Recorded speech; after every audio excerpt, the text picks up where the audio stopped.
दोस्तों अमेरिका ने एक ऐसा रिकॉर्ड बना दिया है जिसे भारत 100 साल में भी नहीं तोड़ पाएगा। ये असंभव लगता है लेकिन सच है। अमेरिका का कर्ज चुकाने के लिए उसके पास खुद पैसे नहीं हैं। ये रिकॉर्ड है दुनिया का सबसे बड़ा कर्जदार बनने का और इस तबाही का जश्न भी बनाया जा रहा है। ये कर्ज इतनी तेजी से बढ़ रहा है जितनी तेजी से रॉकेट भी नहीं उड़ता। हर सेकंड 25 लाख रुपए का नया कर्ज। दोस्तों डरावना सच ये है कि अगर ये कर्ज का बुलबुला फूटा तो अमेरिकी डॉलर कागज बन सकता है और पूरी दुनिया की अर्थव्यवस्था तबाह हो जाएगी। कितना कर्ज है? 37 ट्रिलियन डॉलर।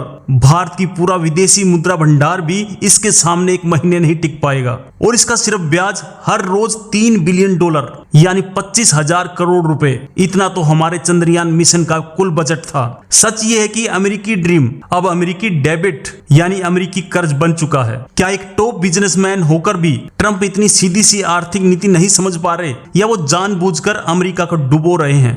दोस्तों आश्चर्यजनक बात है, अमेरिका का कर्ज खुद उसका सेंट्रल बैंक खरीद रहा है। मतलब एक जेब से पैसा निकालकर दूसरी जेब में डाल रहे हैं। सोचिए अमेरिका में पैदा होने वाला हर बच्चा आज लाखों डॉलर के कर्ज के साथ पैदा हो रहा है। कैसा भविष्य होगा ये? ट्रंप ने वादा किया था कर्ज घटाने का, लेकिन सिर्फ 6 महीने में 1.5 ट्रिलियन डॉलर और बढ़ा दिया। तो फाइनल रिवील ये है कि ये कर्ज एक राजनीतिक हथियार है दुनिया पर कंट्रोल बनाए रखने का। इसका डार्क सीक्रेट पावर है अमेरिका कर्ज लेकर दुनिया पर अपनी बादशाहत कायम रखना चाहता है और इस खेल में अमेरिका दुनिया को फ्री में टेंशन बांट रहा है, क्योंकि अगर वो डूबा तो सबको ले डूबेगा। रिकॉर्ड ब्रेकिंग, बाइडेन के राज में कर्ज 17 बिलियन डॉलर बढ़ रहा था और ट्रंप के राज में 22 बिलियन डॉलर पहुंच गया है। सीक्रेट ये है कि ये पैसा हथियार खरीदने और दूसरे देशों में जंग लड़वाने पर खर्च हो रहा है। वो सीक्रेट अब खुल चुका है। कर्ज कम करने के सारे वादे सिर्फ चुनावी जुमले थे। इतिहास में कभी भी किसी सुपर पावर पर ऐसा संकट कभी नहीं देखा गया।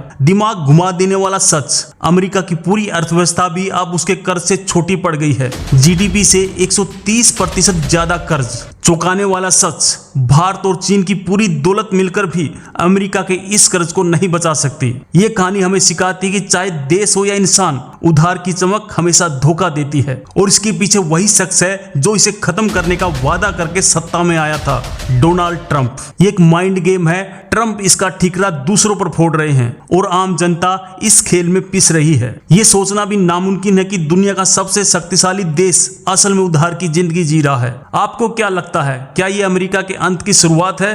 कमेंट में अपनी राय जरूर बताएं।